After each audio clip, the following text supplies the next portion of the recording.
muito obrigado pela presença de todos aqui. Nós temos aqui uma oportunidade maravilhosa de trocar conhecimento e buscar conhecimento, especialmente de assuntos que são muito relevantes para o nosso sistema. Possivelmente alguns de vocês já estejam sofrendo essa questão toda das ações do Ministério Público e tudo mais, com questão de ponte de fulgor, com questão de teor de biodiesel, e é um assunto que você sabe que o Rio Grande do Sul é pródigo de começar coisas que depois se espalham para o resto do Brasil. Então, tem legislações que têm que ser cumpridas, várias situações. Nós temos muita coisa para discutir, então eu não vou me alongar mais, eu só vou passar a palavra aqui para o André. O André é um engenheiro químico que a gente contratou para nos trazer, junto com o Dr. Cláudio, estamos elaborando um projeto, um trabalho de questionamentos dessas questões todas, porque nós no posto a gente reforça, a gente é consequência, não é causa, né? Então, questão de ponte de fulgor e teor de biodiesel são coisas que no posto a gente não consegue dominar, mas a consequência é nós que somos interditados, não é nem a usina de biodiesel, nem a distribuidora. Então, nós não podemos dizer que a gente desconhece, a gente tem que buscar as informações e, em cima disso, ter as nossas decisões. Então, eu vou chamar aqui, por favor, o André, ele vai fazer o currículo dele, que eu não vou falar muito, que é muito extenso, e te dou a palavra para ti. Muito obrigado, André. Boa tarde, então, pessoal.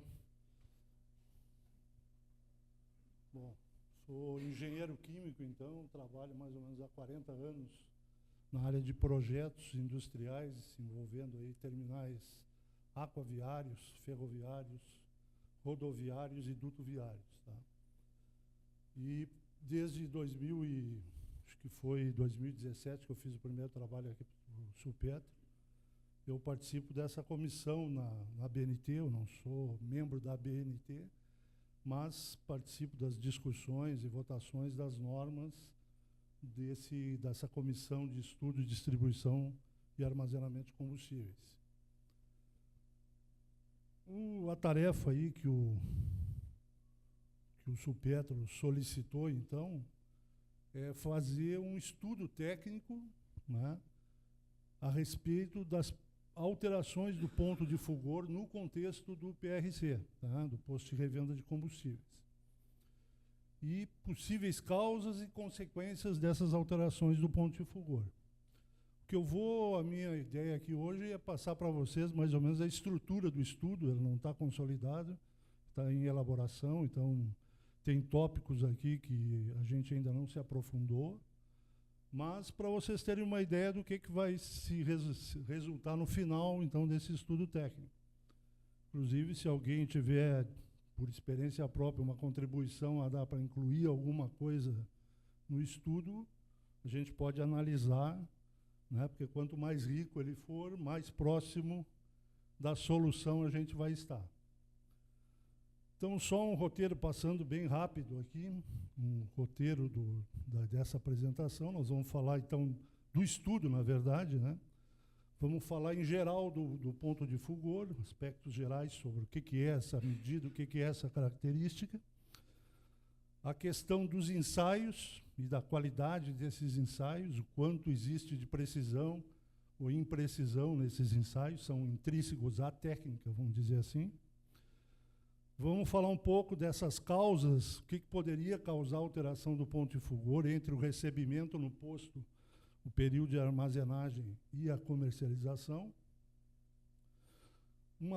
Esse tópico aqui, importância do ponto de fulgor para o óleo diesel, está relacionada, né, ao que a causa, vamos dizer, ou a motivação do Ministério Público, que é acionado pelo direito consumidor, vamos dizer assim, e nós vamos, então, analisar qual é a importância do ponto de fulgor para o consumidor final lá, né?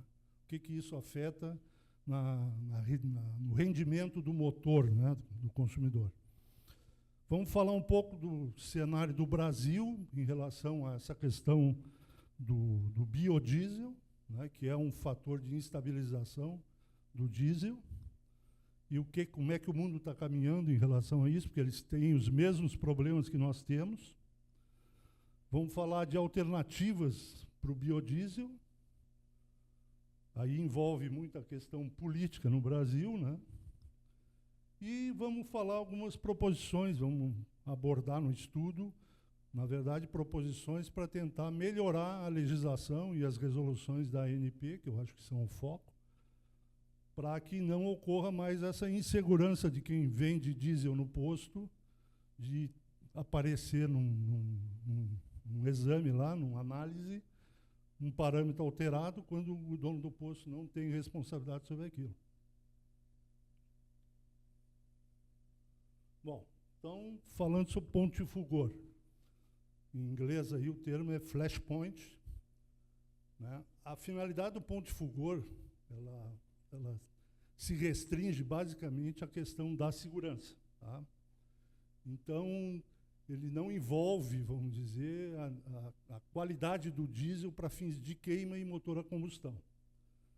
Todas as normas, todos os textos, tudo que envolve ponto de fulgor, sempre está referindo à questão da segurança contra incêndio. Ele é um parâmetro importante para definir, para dividir, né, classificar os líquidos inflamáveis entre inflamáveis e combustíveis. Então, aqueles que têm ponto de fulgor abaixo de 60 são considerados inflamáveis. Ainda tem duas classes aqui, né, 37.7, ou seja, abaixo de 37.7 classe 1 e acima de 37.7 classe 2. E o que está acima de 60 graus, o ponto de fulgor, é considerado líquido combustível. O que isso afeta? Né? Isso afeta todo o critério de projeto de um sistema de prevenção contra incêndio. Né? O ponto de fulgor, ele depende da composição. Tá? Então, conforme a composição, varia o ponto de fulgor. Mas ele não define a composição. Tá? Então, eu pegar um ponto de fulgor alterado, pode ser que a alteração na composição seja mínima e eu tenho uma alteração muito grande no ponto de fulgor. Por quê? Né? O ensaio do ponto de fulgor ele é feito dentro de um recipiente fechado ou aberto, dependendo do método, e eu mantenho lá uma chama piloto e vou aquecendo o líquido. À medida que desse líquido evapora qualquer fração de um produto volátil, pode ser lá 0,1% que estava presente no líquido. Evaporou, deu o primeiro flash, esse é o ponto de fulgor, anotado ponto de fulgor. Eu não preciso manter o fogo em cima. Né? Então, é simplesmente realmente uma questão de segurança, ou seja, se num dia muito quente aquece um reservatório de combustível, você está apto a ter a primeira, vamos dizer, combustão espontânea, quer dizer, espontânea não, né? A partir de uma chama piloto ou de uma faísca. Então, ele é um exame qualitativo e não quantitativo. Tá?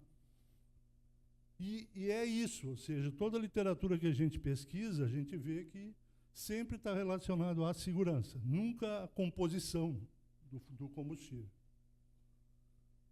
Existem 3 pontos que, às vezes, se gera uma confusão, né?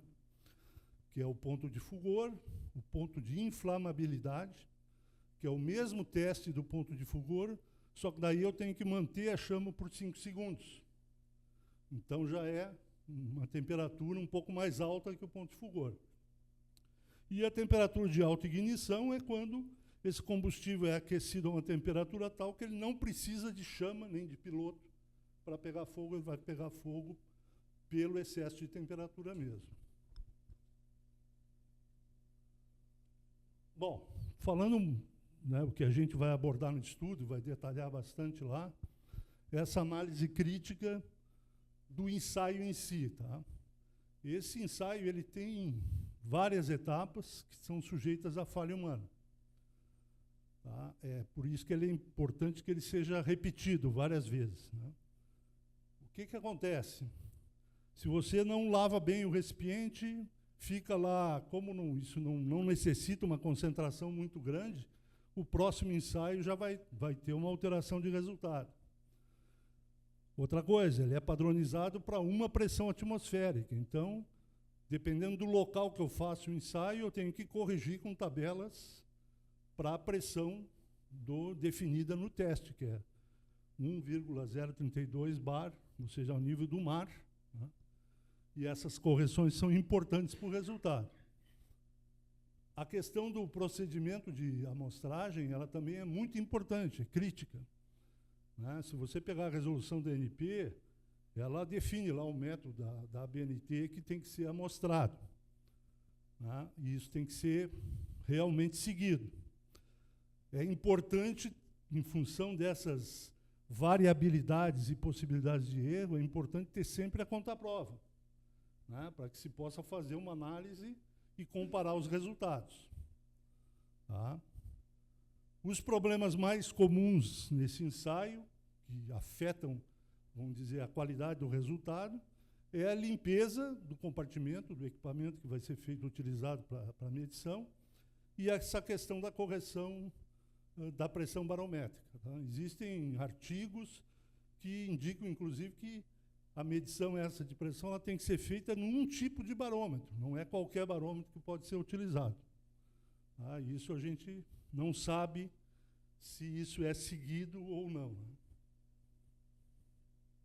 Em princípio, qualquer laboratório que seja acreditado pelo Inmetro, ele é verificado e deve cumprir essas regras da amostragem, normalmente não é ele que faz, mas da análise. Né? Espera-se que assim seja.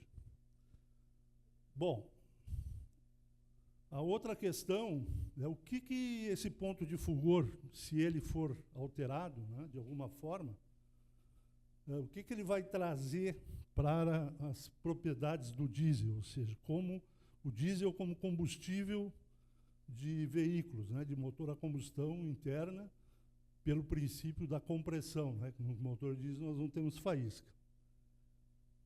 Na verdade, é assim, o ponto de fulgor, e aí existem artigos, literatura sobre isso, ele não é um parâmetro acompanhado que interfira na eficiência do motor. Tá? Então, ele não tem nenhum papel, nenhuma importância nisso. As características do diesel que são importantes para, vamos dizer, o consumidor do diesel, o consumidor final, é basicamente o índice de cetanas, a massa específica, ou seja, a densidade, e a curva de destilação ASTM, que vai dar a composição dele. O diesel, como todo derivado de petróleo, é uma fração com milhares de componentes que saem numa coluna de destilação que tem lá uma faixa de pontos de ebulição, que estão definidos nessa curva de destilação STM. É isso que garante a composição lá do diesel de um C8, de 8 carbonos até 16 carbonos. Né? E é isso que garante a massa de combustível que vai entrar no pistão do motor, junto com a densidade, e vai garantir a eficiência do motor. Né? A questão do índice de cetanas é porque o índice de cetanas ele vai garantir, né, qual é o princípio do motor diesel diferente da gasolina. Diferente da gasolina, eu não quero que a mistura detone antes de que ocorra a faísca. No diesel, eu preciso detonar porque eu não tenho a faísca. Né? Então, o motor diesel tem uma taxa de compressão 3 vezes quase o motor da gasolina. Né? Então, o tamanho médio da molécula que compõe a fração diesel tem um tamanho específico que é desse composto químico, cetana, chamado, que é a referência, vamos dizer assim como na gasolina existe a octanagem, né, que é a referência da qualidade do combustível. Então, qualquer questionamento pelo consumidor certamente não vai estar ligado à questão do ponto de fulgor. Tá? Provavelmente nós vamos ter problemas se tiver alteração grande na densidade, se tiver alteração grande no índice de cetanas, e se a curva de destilação não estiver dentro do padrão que está definido lá na ANP. Então, o ponto de fulgor, certamente, pode estar especificado na resolução da ANP, mas não tem função em relação vamos dizer, à capacidade e ao rendimento do motor em si.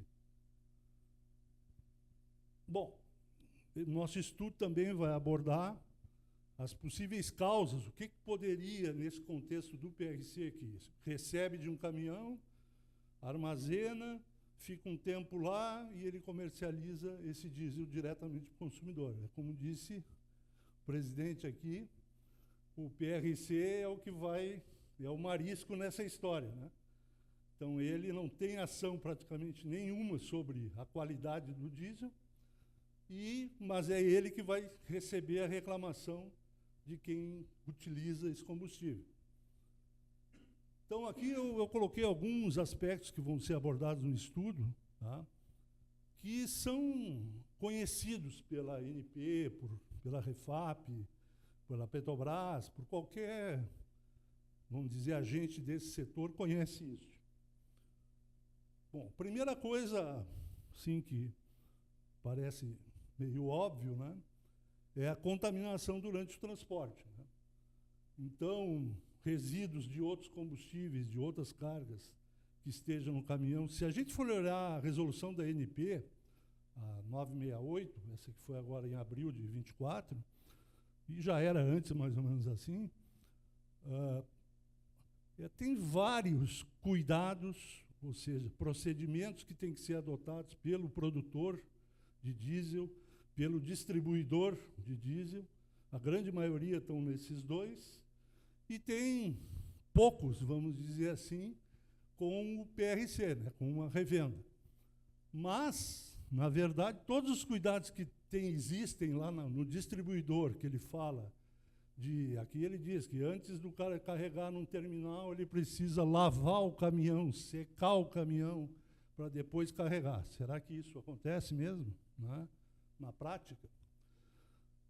Outra coisa, estratificação no tanque de armazenamento do PRC, em relação ao tempo de armazenamento. Existe, nessas recomendações manuais da Petrobras sobre o diesel, a recomendação de boas práticas, que se lave o tanque a cada período, agora não me lembro exatamente de cabeça, seca e o tanque fica indisponível de 3 a 15 dias. Ou seja, como é que tu vai fazer isso, tu transpor essa boa prática para um posto? O cara vai viver lavando o tanque, não vai vender nada, né? Então, isso está no manual da Petrobras, por incrível que pareça, está lá. Ele não coloca isso explicitamente nas costas do distribuidor, da revenda, mas ele diz que é uma boa prática para quem estoca diesel fazer isso. Tem que lavar, secar, deixar um tempo, daí botar o combustível novo. Então, quando a gente transporta, né, para um cenário real de PRC, é evidente que o cara, mesmo que o cara faça, eu vou falar depois especificamente no estudo, vai estar bem detalhado tudo isso, mas, na verdade, se a gente pegar essa resolução, a 968 da ANP, ela diz lá que o cara, o posto não precisa verificar, pode verificar de 15 em 15 dias. A distribuidora tem que ser todo dia. De 15 em dias, ele verifica o nível no tanque.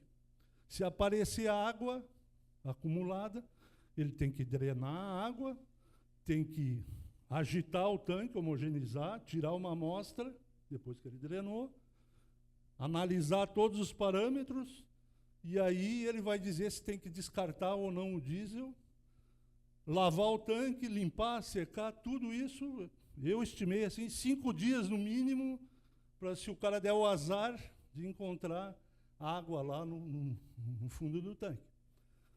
Ou seja, as práticas que estão nessa resolução, elas não consideram, na verdade, no meu ponto de vista, né?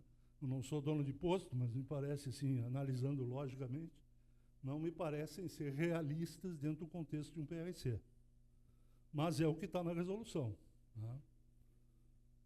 Bom, o diesel, mesmo antes da adição de biodiesel, nos manuais da Petrobras, ele é sempre caracterizado como um combustível instável, né? Existem aditivos e coisas que se colocam, mas eu trabalho em projeto terminal, faz 30 anos, e sempre que a gente conversa com o pessoal sabe que forma borra no fundo do tanque, que tem que descartar essa borra, mesmo antes do biodiesel, isso. 40 anos atrás não existia biodiesel. Então, o diesel sempre foi, por definição, um combustível instável. A adição, né, do biodiesel no Brasil, e principalmente no Brasil, que é o caso só do éster metílico, a partir de ácidos graxos, que é 90%, 99% do biodiesel produzido no Brasil, adiciona instabilidade. Isso está nos manuais da Petrobras, tá? Não sou eu que estou dizendo. Está em tudo que é. Na própria ANP reconhece essa instabilidade e, por reconhecer essa instabilidade, ela criou uma série de critérios de controle de qualidade para resolver isso, né? Quer dizer, a questão é se é prático, é aquela história, né? Tu faz uma legislação tão difícil que ninguém cumpre, então faço de conta que a legislação existe, mas ninguém cumpre ela. Porque fica praticamente impossível. Você analisar, resumidamente, os controles de qualidade do biodiesel, que estão na 620, na 920, na resolução 920, fala só sobre o B100, no caso, e ver a mesma 968, elas são... Está tudo ali. Tudo que precisa controlar está ali. Só que a questão é o tempo que, para te controlar isso, principalmente num PRC, que não tem estrutura de laboratório, não tem técnicos para isso, não tem esse tipo de estrutura, é praticamente impossível. É o cara pegar um tanque desse e vai levar no mínimo, vai ficar parado, posto na venda de diesel durante uma semana para poder daí prosseguir sem ter o risco de ser responsabilizado. Né? A questão do biodiesel, tá, pessoal, além do próprio biodiesel, aqui eu estou falando de um biodiesel top, né, produzido aí pelas grandes ADM ou FARA aqui no estado, que produzem biodiesel a partir de óleo de soja refinado. É o óleo que vai para o pessoal comer, usar na cozinha, na fritura. Tá? Não é óleo de segunda classe, é o óleo top, é o óleo grau alimentício que ele usa para fazer o biodiesel, que é o melhor biodiesel. Mas, se tu olhar a cadeia de produção de biodiesel, apesar de eu vou depois mostrar aqui, de 58, vamos dizer, indústrias autorizadas a produzir biodiesel na ANP, 56 usam óleo de soja refinado e só 2 usam outra coisa. Tá? Então, na verdade, o biodiesel é feito de óleo. Óleo de frituras, esse tipo de coisa, só vai degradando a qualidade do biodiesel e vai aumentando essa instabilidade aqui e agravando com a separação de água e uma série de coisas. Isso, vamos ver agora mais adiante, aí, o mundo todo já percebeu isso, tá, pessoal? Então, como é que é no Brasil hoje? Né? Nós temos lá o diesel A, 100% mineral, a partir de petróleo, fonte não renovável, o diesel que a gente sempre teve, que eu me lembro, lá, ponto de fulgor era acima de 60, chegava a 70. O diesel C, que é uma novidade, né, tem refinarias se adaptando para isso, que é pegada aí sim qualquer fonte de gordura, pode ser óleo de soja, bruto, refinado, sebo, o que for, mistura com petróleo numa proporção e segue o caminho do refino normal. Então, a única coisa que eu acrescento aqui é um percentual da matéria-prima, deixa de ser não renovável para ser uma gordura renovável, de fonte renovável. O diesel que vai sair desse processo na refinaria é igual a esse aqui, exatamente o mesmo, não tem diferença nenhuma. Tá? É a mesma fração, porque isso tudo é craqueado num reator, é quebrado as moléculas, e vai para uma coluna de destilação para separar as frações. Então, o cara não sabe se veio do renovável ou não dá um renovável. Na verdade, ele está vendendo, né, a ideia de que ele está botando lá 10%, 5% do petróleo dele está vindo de gorduras que podem ser plantadas ou produzidas. Tá certo? E aí, no Brasil, nós temos aqui a adição de BC, então, pelas distribuidoras, para a produção do diesel B. O ideal para os postos era dizer, não quero vender mais diesel B, quero vender só diesel C ou A. Né? Mas, por lei, né, é obrigado a vender o diesel B, e aí esse percentual vai alterando conforme a legislação. Já foi 2% no início lá, hoje parece que é 14% que estão aplicando. Tá certo? Aí vamos analisar um pouco o cenário, então, como é que os outros países lidam com esse problema. Né? A utilização de biodiesel, tá, pessoal, não é uma invenção brasileira. Na Alemanha se vendia B100, sempre se vendeu, procurou vender o biodiesel separado, não misturado. Ou seja, o cara quer pagar mais caro, porque o biodiesel é mais caro que o petróleo, que o diesel mineral, em qualquer país do mundo. Tá? Na Alemanha, tenho lá recorte de jornal, o cara vendendo B100, sei, em 1970, tinha B100 para vender nos postos. Aqui no Brasil se criou essa legislação, né, de mistura, em outros países também tem legislação de mistura, mas existe uma resistência em relação a essa mistura. Tá? O pessoal, e houve, nos países que houve essa legislação para mistura, na União Europeia houve isso também, agora não me lembro que ano foi, todos eles relatam problemas contra a origem e ao processamento de matérias-primas recicladas e aquelas fontes de biodiesel que eu falei ali atrás, né? Essa qualidade em função da origem do ácido graxo que eu uso na produção do biodiesel. Então, isso no mundo vem, assim, cada vez mais, né? O pessoal rejeitando a mistura do biodiesel. Veja bem, coloquei outros motivos aqui que poderiam alterar o ponto de fulgor. A adição do biodiesel, ao trazer instabilidade pro diesel, né, na mistura, o que acontece? Ele causa fermentações, o próprio biodiesel, ele é produzido com álcool metílico. Se eu pegar o ponto de fulgor do álcool metílico, é 10 graus. Entende? Então, se eu adicionar álcool metílico, 10% de álcool metílico que exista no biodiesel, que restou do processo dele lá, que não foi bem separado, já vai alterar o ponto de fulgor do diesel. Né? Claro que tudo isso tá cercado pela ANP na resolução, mandando fazer todos os controles. Mas será que isso acontece realmente? O cara que pega lá o biodiesel, ele lava o caminhão, ele testa tudo direitinho, ou ele esvazia o caminhão, escorre e bota o outro biodiesel. E num cenário ainda de aumento para 14%, né, o que a gente vê é demanda subindo muito, né, então não sei se esses controles falham. Mas existe essa possibilidade, isso é uma tese. Né? A gente não pode provar até que pegue uma carga, que o cara dê um laudo lá, que ele entrega, né, junto com a nota fiscal, um laudo do biodiesel, que está previsto na resolução. Mas o posto não tem condições de pegar aquilo ali, pegar uma amostra, segura um pouquinho que eu vou mandar para o laboratório, dorme ali no canto, quando voltar o laudo eu recebo teu caminhão.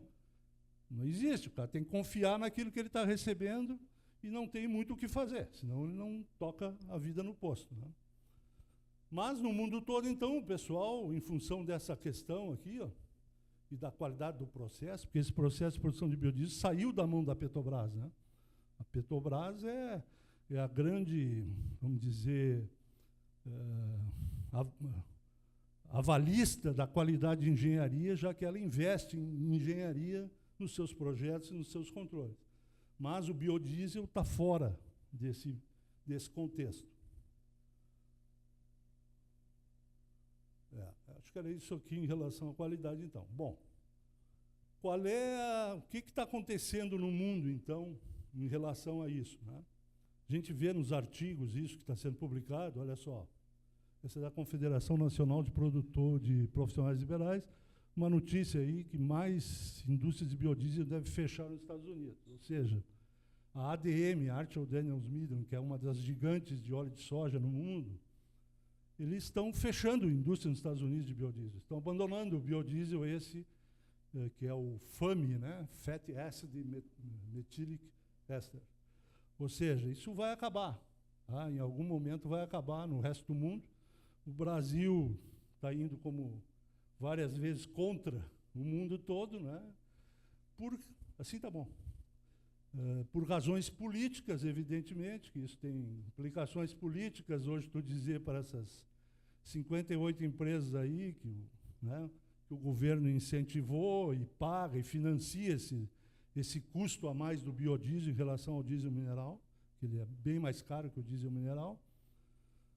Mas isso está acabando justamente por problemas desse tipo, ou seja, problemas que o cara da revenda lá não quer assumir e diz, eu recebo o que eu recebo e eu vendo o que eu vendo. Se isso se estraga aqui dentro do meu posto, não é problema meu. Como é que eu vou fazer para tirar daqui e mandar para devolver para o produtor? Né? Então, em termos de artigo que a gente lê, de notícia, a vida do biodiesel, desse diesel aí que a gente conhece, biodiesel que a gente conhece, ela não vai ser, ou seja, eu acho que ela vai voltar ao que foi o início dela, que é vender B100.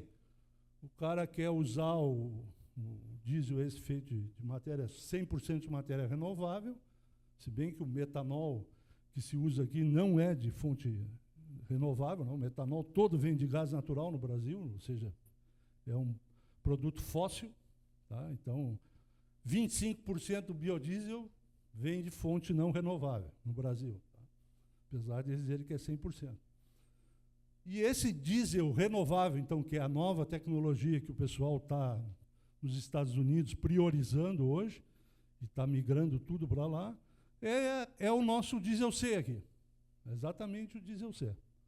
Tá? Então, né, todo o apoio para o biodiesel, por ser de uma fonte renovável, ele vai migrar facilmente para o diesel renovável, considerando que ele também vem de fonte renovável e vai entrar nas refinarias e não precisa adaptar nada em motor, não precisa se preocupar com a qualidade do diesel no estoque quando ele fica parado.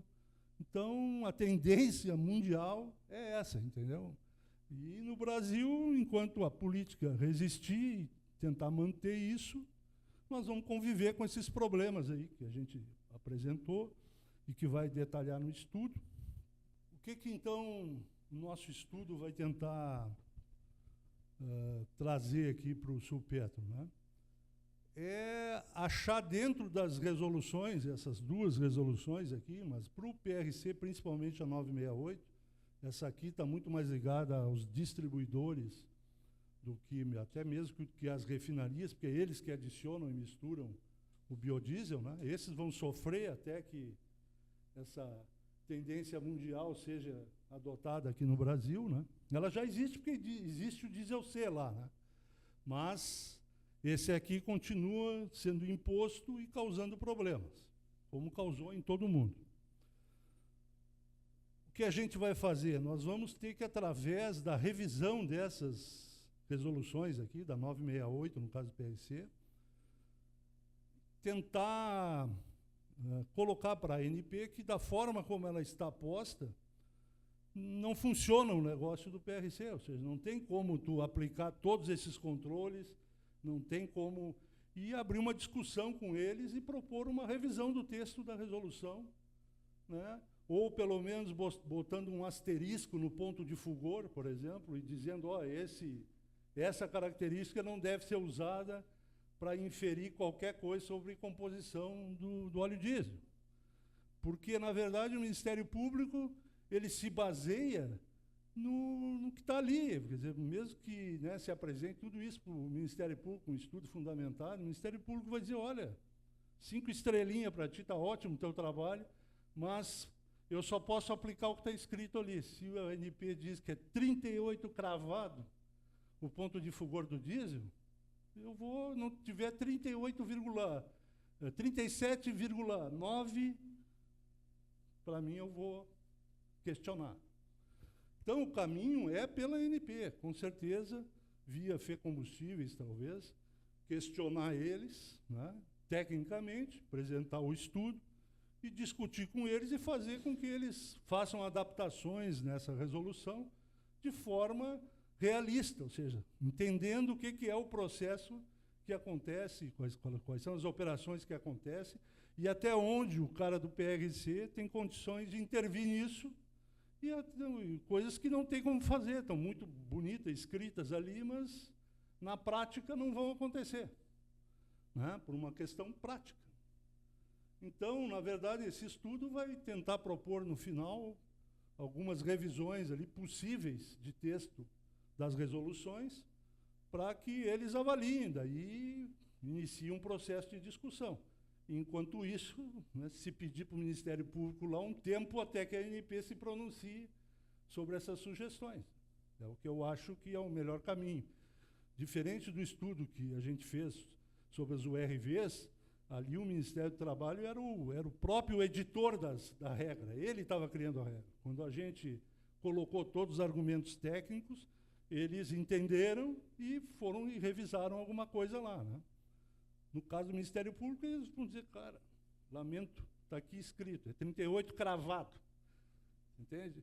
E eu vou mostrar no estudo para vocês vejam uma coisa, a ANP, ela está ciente de tudo isso, né, que eu estou falando desses problemas. Ela colocou na resolução dela lá que, por exemplo, todas aquelas incertezas que eu expliquei aqui sobre o ensaio do ponto de fulgor, tem artigos provando experimentalmente que existe o fator de repetitividade e de reprodutibilidade, ou seja, repetitividade é eu fazer com uma amostra vários ensaios seguidos no mesmo equipamento, com o mesmo laboratório, o mesmo pessoal. Nesse tipo de ensaio, é provado que o ensaio do pontil fulgor gera diferenças de até 4 graus. Ou seja, se eu peguei uma amostra e estou com 37, devia estar 38, para mim está dentro da margem de erro do ensaio, entendeu? Se eu falar de pontos de fulgor, então, acima, o erro pode chegar a 18 graus, né? Na reprodutibilidade. Reprodutibilidade é eu pegar a mesma amostra e fazer ensaios em laboratórios diferentes, com pessoas diferentes, pode ser até o mesmo equipamento, mas ele não se reproduz, ou seja, ele é muito dependente do cara que está fazendo, da situação que está fazendo, do local que está fazendo. Então, os erros são grandes, no meu ponto de vista. Mas a ANP, sabidamente, colocou na resolução dela que parâmetros de precisão, de repetibilidade e reprodutibilidade não devem ser aplicados como margem de erro. Isso, para mim, é qual é o termo que seria, né? Quer dizer, a ANP diz assim, eu sei que isso aí é um teste mais ou menos, mas eu não quero saber, não pode aplicar. Pode se orientar, mas não serve para justificar a análise do resultado em cima dessas faltas de repetibilidade, ou seja, de altos índices de variação do teste. Está na resolução, no artigo 21, agora no 6º. Né? Então, ela já sabe que o teste tem uma variabilidade muito grande e colocou já para não haver discussão. Não adianta vir me dizer aqui que o teste podia ser 8 graus para mais, 8 graus para menos, que está dentro da margem de erro da análise. Isso não vale porque eu botei lá um artigo que isso não pode ser utilizado. Então, é um negócio que também tem que discutir com a ANP, entendeu? No meu ponto de vista. Qual é o critério técnico dele para dizer que a margem de erro provada e comprovada por ensaios, desses ensaios de ponto de fulgor, especificamente, por que não considerar na margem de erro? Né? Estudo tem que ser colocado, né, e discutido, mas o fórum de discussão é com certeza a ANP. Porque é eles que vão editar a norma e aí tudo fica pacificado, né? Ou seja, no momento que sumir ou aparecer um asterisco no ponto de fulgor dizendo que aquilo não deve ser considerado para comprovação de composição, não vale, só vale para questão de segurança, projeto de combate a incêndio, o Ministério Público vai parar de conversar sobre aquele assunto e pronto. Porque ele não tem poder para discutir nem para determinar nada disso, né? Nem pessoal. Bom, era isso, pessoal. Esse vai ser o estudo, então, que vai ser elaborado. Estou aberto aí para perguntas.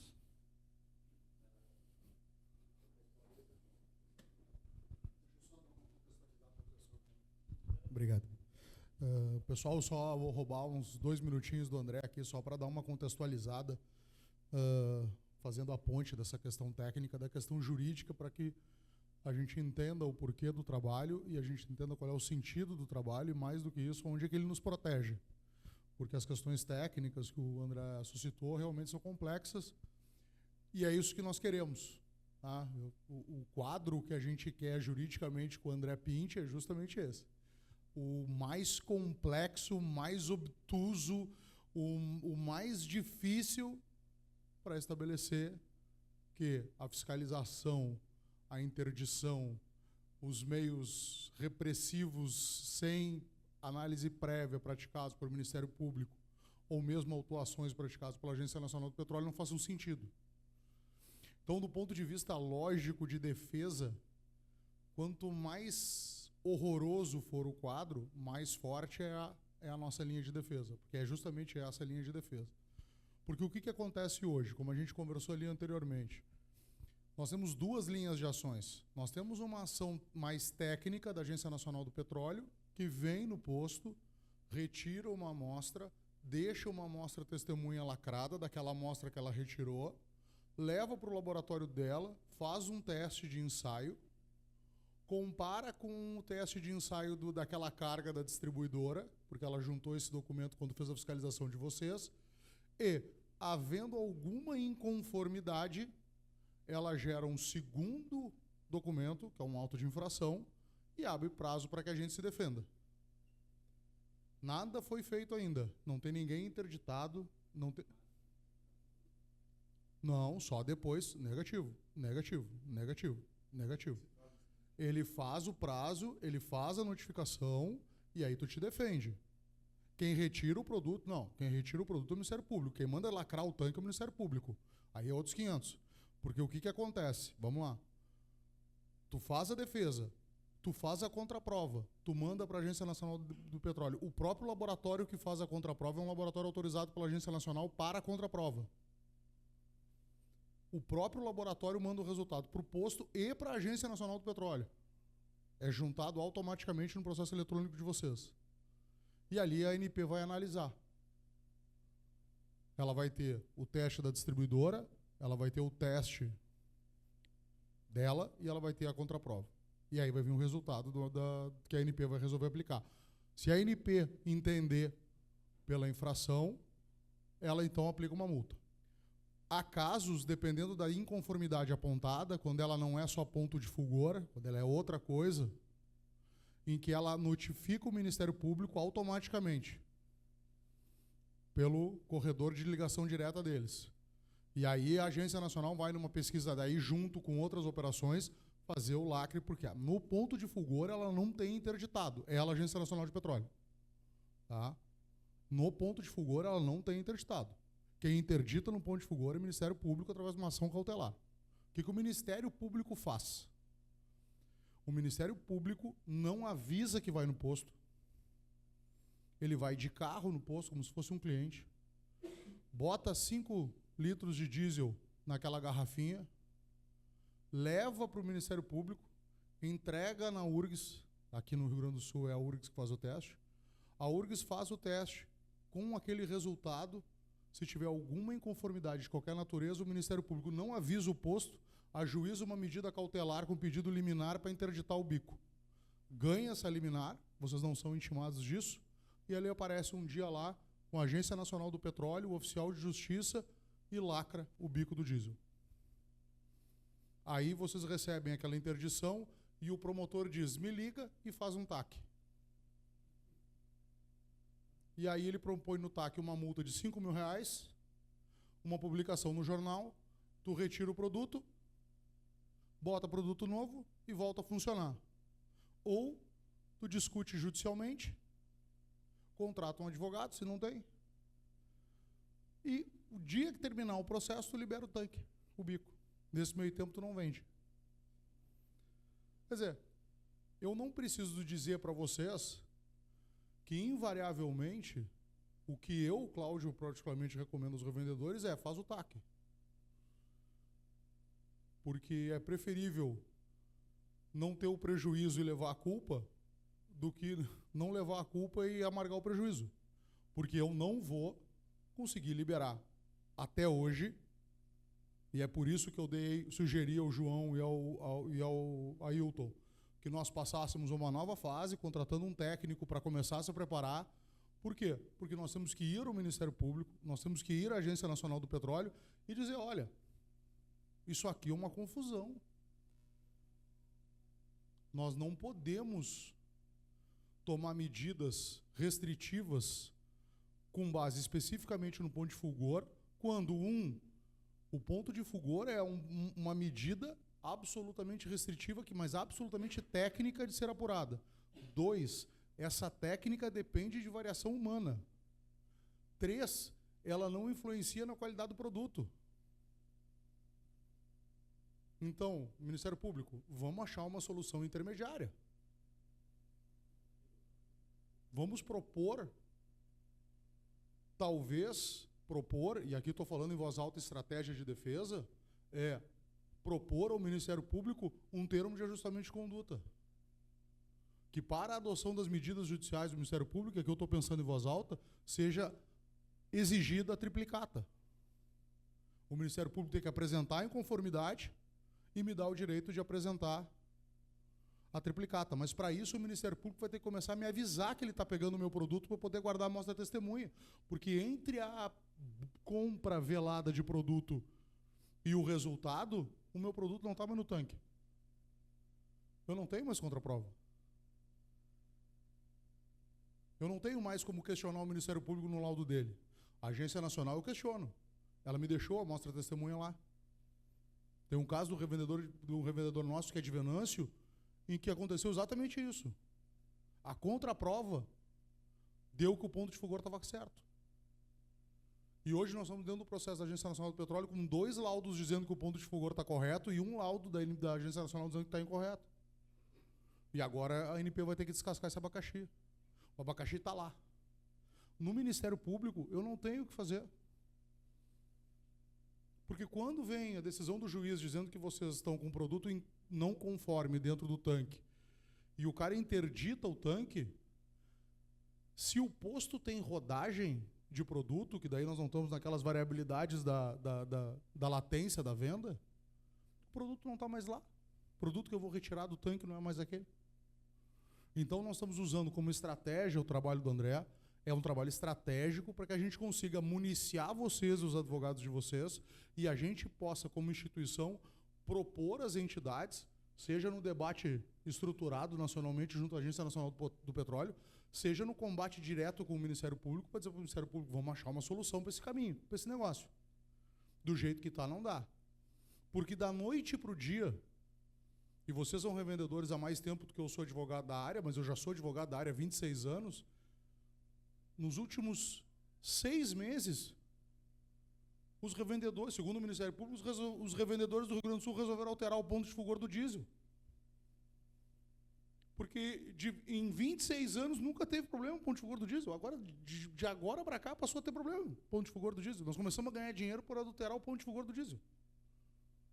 Não faz sentido. E quando eu conversei a primeira vez com o André, eu disse exatamente isso para ele. O que a gente quer é um trabalho que mostre a realidade, porque não faz sentido o que o Ministério Público está dizendo. Se não dizendo, demonstrando. Então o trabalho é justamente para mostrar isso, a complexidade do que nós estamos vivendo.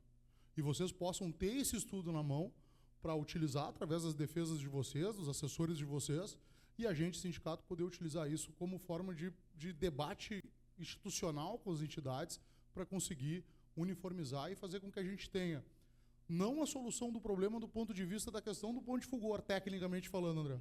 Porque essa é, como o André falou, a gente tem que mudar a norma, a regulamentação técnica, e isso é mais fácil me fazer ficar magro do que chegar lá na NT e mudar a norma regulamentadora dos caras. Não vai conseguir.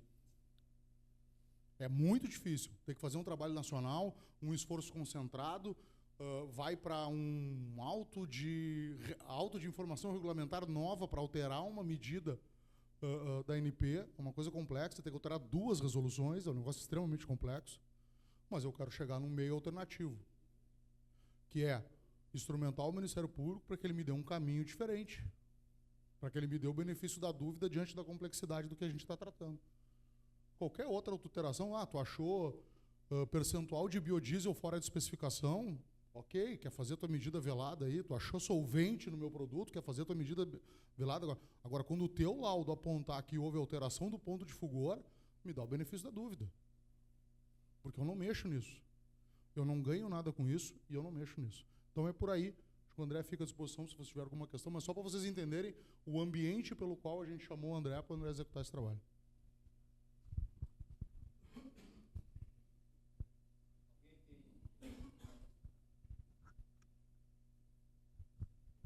Pessoal, é assim, ó, a palestra que o André nos trouxe, ela é bem técnica, né? Obviamente, muitos daqui ficaram que nem eu, assim, tentando navegar entre ponto de fulgor e o teor de biodiesel. Mas o assunto é prático, ele está no nosso dia a dia lá quando chega o fiscal.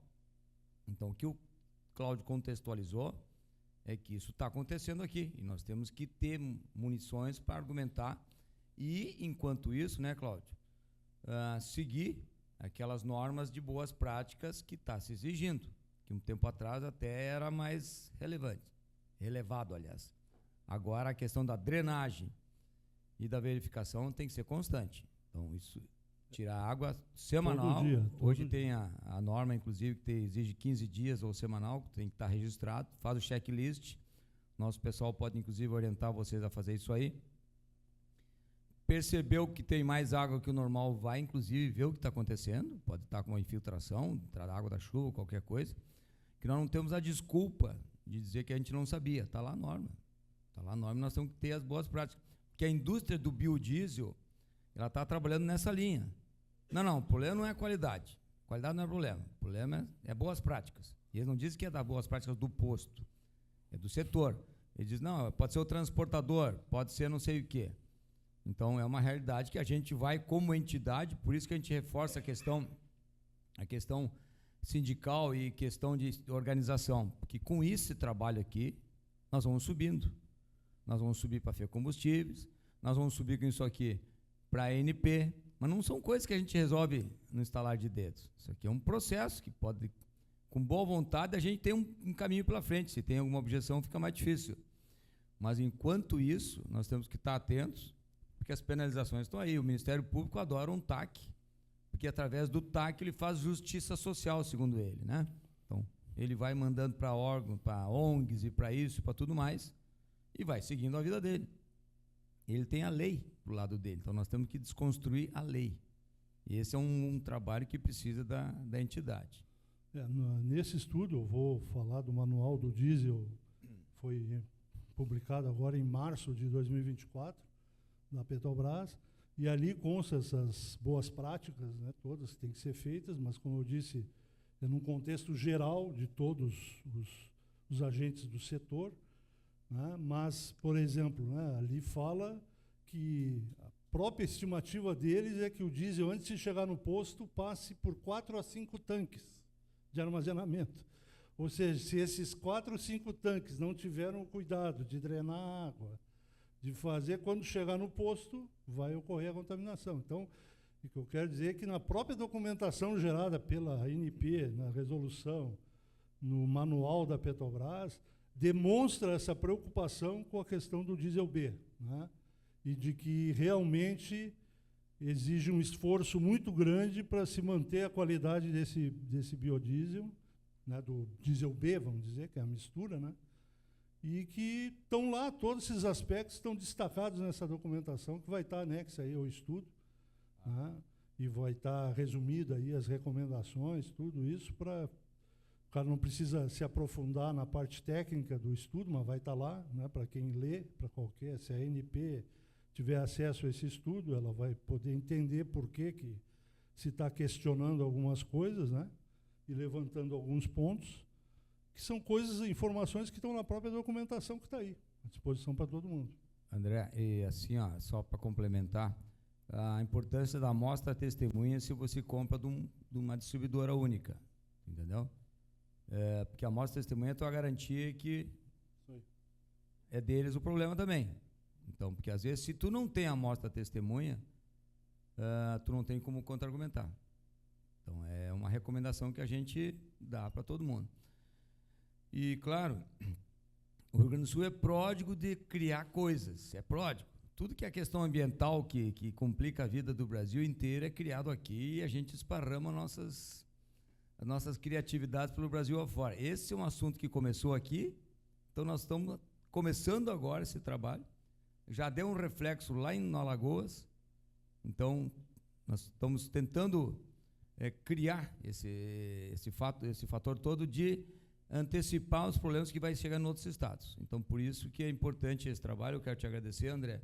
O André é um técnico que já nos ajudou em outras ocasiões muito, muito importantes, porque se nós não levar embasamento, discussão genérica, está lá a lei, pronto, não tem que discutir. Então, é isso. Com o trabalho técnico, a gente vai conseguir avançar, se Deus quiser. Okay. Alguma pergunta, alguma coisa aí, pessoal? Por favor.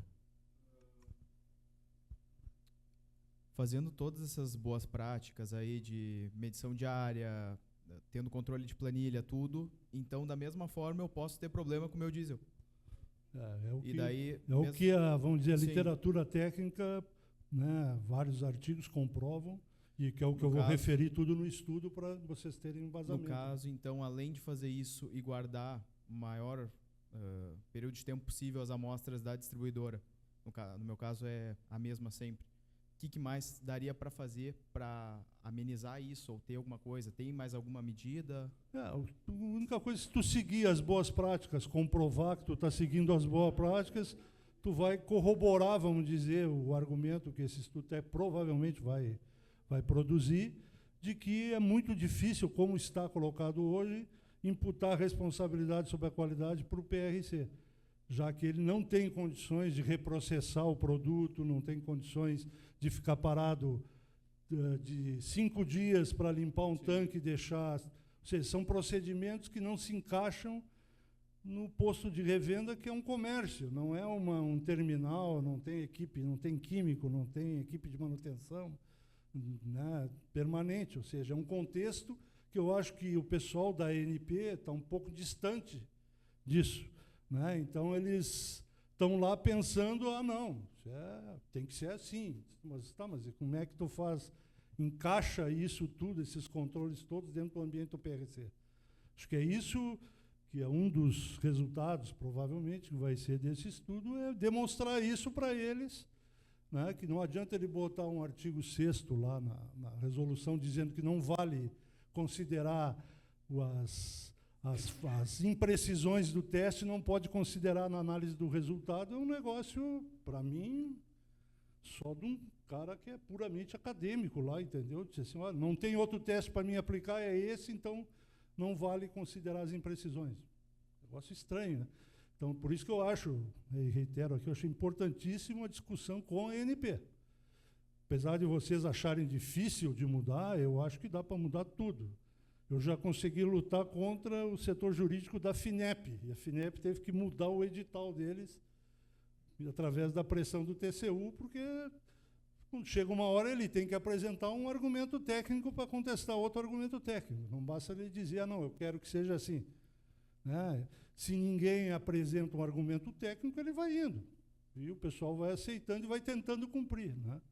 Mas eu acho que mesmo que tu siga todas as boas práticas ali que estão indicadas, é claro que tem grande chance de ter problemas. Tá? Então, porque, como estou falando, eles mesmos reconhecem que passa por 4 ou 5 tanques antes. Quer dizer, teriam que ter 4, 5 análises. Ali nas boas práticas está, olha, antes de receber, chega um caminhão no PRC, você tem que ir lá, fazer a homogeneização, aguardar de 12 a 36 horas para decantar de novo e aí fazer a coleta do fundo, 12 a 36 horas para decantar um tanque, dependendo do volume. Aí tudo isso com um caminhão ali esperando para descarregar, né? Como é que faz isso? Aí tem que enfiar na cabeça do cara lá da ANP, e diz, olha, isso aí não existe, vamos num posto lá, fica um dia dentro de um posto para tu ver como é que funciona. Isso, não adianta tu escrever que não vai acontecer, né? Porque não é a rotina do posto, não funciona, não encaixa. Claro, e quem algum pode lembrar ainda que num tempo não muito remoto, a discussão era sobre o etanol, acho que a viscosidade, né? Pediam para nós teste de viscosidade no posto. Como é que a gente vai fazer? Não tem como. Então, mas daí se desconstruiu essa linha. Agora eles pegam outra. Então, a gente está sempre trabalhando em cima dessas questões que vão surgindo. Tem que ajudar eles a aperfeiçoar todo esse regramento. Porque às vezes André, não podemos esquecer a força política que tem o agronegócio nesse país. Entendeu? O pessoal do agronegócio é tremendamente forte nas definições que eles querem, tanto que aprovaram agora um aumento do percentual de biodiesel. Então, isso aí é indiscutível, a gente tem que lutar com as armas que a gente tem. Então, tecnicamente, a gente vai levando informações, vai passar dos 14, o foco deles é 25, né? Então, tu imagina o quanto isso pode vir de alterações na sequência. Então, acho que vai ter que ser como era no início, o cara quer vender B100 no posto, ele vende B100 e pronto. Bom, aí tem bastante força aqui, só em Brasília que se resolve essas coisas. É isso aí. Essa é uma luta difícil. Tá bem, pessoal? Mais alguma dúvida, alguma pergunta aí? Mais 2 aqui. Só um pouquinho, Ronaldo. Aproveitando, André, com relação ao B, né, o diesel B, que é o diesel verde, né? Isso. Ele não teria esse tipo de problema, né? Não, o B... Para o revendedor. Diz o C ou o B? O C... Não, eu digo o diesel... Diesel C é o que é a partir de fonte renovável produzido na refinaria. É, o C, então. Esse Ele aí, não teria esse problema no posto. Não, porque Não na teria esse verdade problema. você está só formulando uma matéria-prima com parte Ah, de gordura renovável, vamos dizer, misturando Sim. no petróleo. É isso aí que acontece. Chega lá uma carga de óleo vegetal. E me diz uma coisa, saiu a legislação que está para ser para o presidente da República transformar em lei, né? Mas não deram muita bola para esse tipo de produto. Pois é, é porque é o que o Dalacqua falou, o poder do agronegócio. Hoje essas empresas, esse diesel é todo subsidiado, né? Porque se eu fosse vender, aplicar o preço do biodiesel na mistura, o diesel ia disparar de preço. Para vocês terem uma ideia, para bater o diesel mineral com o diesel, biodiesel, esse que nós usamos aqui, a partir de óleo de soja, o barril deveria estar acima de $100, barril de petróleo, para empatar. Então, hoje deve estar 80, não sei, não olhei, 70. Entendeu? Então, é muito mais caro o biodiesel, mas o governo nada, né? Sociedade, nós bancamos aí, através dos impostos, essa inserção desse biodiesel. Apesar de hoje, é só botar na internet aí e ver que o mundo todo está abandonando essa solução. Né? Claro que eles não têm, mas os Estados Unidos estarem abandonando, os Estados Unidos competem no Brasil com o mercado de soja igual. Os dois dividem praticamente a produção de soja no mundo. Mas a Europa, é claro que não tem condições de produzir biodiesel, não tem nem sol suficiente para produzir oleaginosa para produzir biodiesel. Então, para eles é uma ótima que desapareça isso, né? Mas nos Estados Unidos, não. Os Estados Unidos têm condições de competir com o Brasil e está abandonando. Porque lá, não sei eu se é o mesmo controle que tem sobre os postos ou não, mas o fato é que o pessoal foi lá e disse, agora não dá, não vou garantir isso aí, não tenho como garantir. Né? Então, hoje está ali, regulamentado pela ANP, o diesel C. Mas vocês não podem vender o diesel C no posto direto. Né? Não podem. Deveriam, no meu ponto de vista, assim, tu quer que eu venda o B100? Eu vendo o B100. Me manda o B100 aqui, eu boto o fornecedor do B100, vendo esse diesel renovável, que é o C, que é o que no mundo todo o pessoal está partindo. Vocês viram ali a notícia? Estão fechando a Archer Daniels Midland, a ADM lá está fechando fábricas de 1.500 toneladas a dia de processamento de soja, fechou. Porque ela não quer mais ter problema com isso. Né? Então, mas aqui no Brasil, a ADM é uma das maiores produtoras de biodiesel. Aqui. Continua aqui porque aqui está tudo certo, né? Aqui estão abrindo. Né? Aqui está garantido o mercado biodiesel. Hoje, todas as esmagadoras de soja se viabilizam por causa do biodiesel. Ninguém quer produzir mais óleo de soja para fritura ou para comida. A grande produção é para biodiesel. Então, hoje tem um mercado poderoso aí, né, para fazer com que, por exemplo, liberasse para os postos vender não, só quero vender o C e o A. O outro eu não quero, não pode. Então, é um negócio forçado. Lutar contra isso eu acho difícil, mas convencer a ANP de que tem alguns parâmetros que podem ser afetados, né, comprovando essa possibilidade de ser afetados por artigos, ou eles que façam pesquisa científica nisso, eles têm condições de se provar que, não dá, vamos botar um asterisco do lado daquele 38 cravado que tem ali no anexo 4 da resolução, entendeu? 38 cravado. Isso não existe em ponto de fulgor, entendeu? Um negócio... Eu tenho um artigo ali, que vai aparecer no estudo, onde o cara fez um experimento, acho que é um árabe lá, o pessoal do Catar lá, fez um experimento misturando diesel e gasolina, e aí acompanhando a alteração do ponto de fulgor. A finalidade do estudo foi para utilizar a gasolina com maior poder de detonância, né, porque a gasolina toda busca ser antidetonante, o álcool misturado ele aumenta a antidetonância da gasolina, porque um motor a gasolina, 4 tempos, eu quero que o pistão, que a mistura exploda na faísca, eu não quero que ela exploda antes disso. Então, eles estão misturando gasolina com diesel para queimar a motor, o mesmo tipo do diesel, por compressão, sem faísca, usando gasolina. Porque o rendimento do motor termodinâmico, vamos dizer, falando quimicamente um pouco, ele é bem maior no diesel do que na gasolina. O rendimento mecânico é maior, químico é maior na reação. Então, esse trabalho foi feito para isso. Mas ali está o estudo, que é válido para qualquer outra inferência sobre os resultados. Ali mostra que se eu adicionar 16% de gasolina, cujo ponto de fulgor é menos 42 graus, eu chego com 16% de gasolina e 84% de diesel, o ponto de fulgor do diesel com essa mistura fica igual ao da gasolina, menos 42. Então, para mim, por exemplo, de 38 graus, pegar um diesel com ponto de fulgor de 38 graus, que é o que está na resolução da ANP hoje, eu preciso adicionar num caminhão de 20 mil litros, 100 litros, 5 baldes de gasolina, já alterou o ponto de fulgor para 35. Caiu 3 graus. Isso sem considerar aquelas margens de erro lá. Vamos esquecer aquelas margens de erro. Então, isso mostra que esse parâmetro é um parâmetro que não pode ser usado dentro do contexto que o negócio acontece num PRC ou nessa rede de distribuição.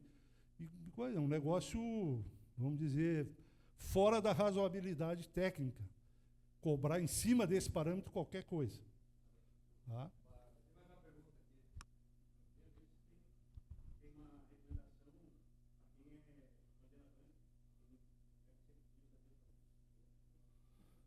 A recomendação acaba sendo a mesma, na verdade, o que o nosso amigo falou aqui é seguir as boas práticas, comprovar até que se faça um movimento, eu acho, via Supetro e Fê Combustíveis, para chegar na ANP e dizer, olha, vocês estão colocando um peso, um risco do negócio tão grande para vender diesel, que é melhor para nós não vender diesel. Então, se é para ser o risco de ser autuado, o negócio fica complicado, Então, nesse sentido, assim, da parte da nossa construção, assim, no teu dia a dia operacional, mais atenção ainda nas tuas atividades. Drenagem, entendeu? Fica drenando constante, fica observando, vê a questão da coloração também, que se manifesta bastante. E se tu perceber que de uma distribuidora para outra tem diferença, tu manifesta isso dentro da organização. Escuta aqui, olha, dessa distribuidora, o biodiesel vem desse jeito. Só para ficar bem atento, tá? Especialmente em posto do interior, que não movimenta muito diesel, entendeu? O posto aquele que tem um tanque lá... porque o diesel de posto de estrada, o que vende bastante, ele acaba girando, tu me entendeu? Acaba girando. O problema é aquele posto que vende pouco e fica parado lá, e o cara não está muito preocupado também, com a própria manutenção dele. Então, principalmente esses que estão pegando mais.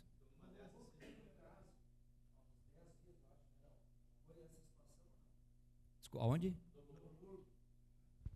Não posso especificar, porque eu não lembro exatamente qual é o caso do posto lá. Só ponto de fulgor também? Não, mas é que o Ministério Público, ele bota assim, produto adulterado. Ele chama esse produto adulterado, o termo adulterado, e não é adulterado, é produto fora da especificação. É uma questão de nomenclatura que o Ministério Público usa. Então, fica difícil tu dizer para o cara que se ele recebeu, a gente não sabe a qualidade dele, entendeu? Então, essa é a nossa discussão com o Ministério Público, nossa preocupação com o Ministério Público, até saber quem é quem. Porque teve uma situação também, que o pessoal está atento, que tem distribuidora que não estava adicionando o biodiesel. Esse é um outro foco do projeto todo, tá? Tem distribuidora que estava meio que negando de adicionar o biodiesel, porque o preço do biodiesel é mais caro, então ela queria um produto mais barato. Então isso também pode aparecer nesse sentido. Então é a questão da distribuidora. Tá bem, pessoal? Pelo adiantado da hora aqui, eu acho que estamos bem satisfeitos. Aí eu quero agradecer o André e todo mundo que participou. E pedir uma salva de palmas para esse homem aqui, tá bem?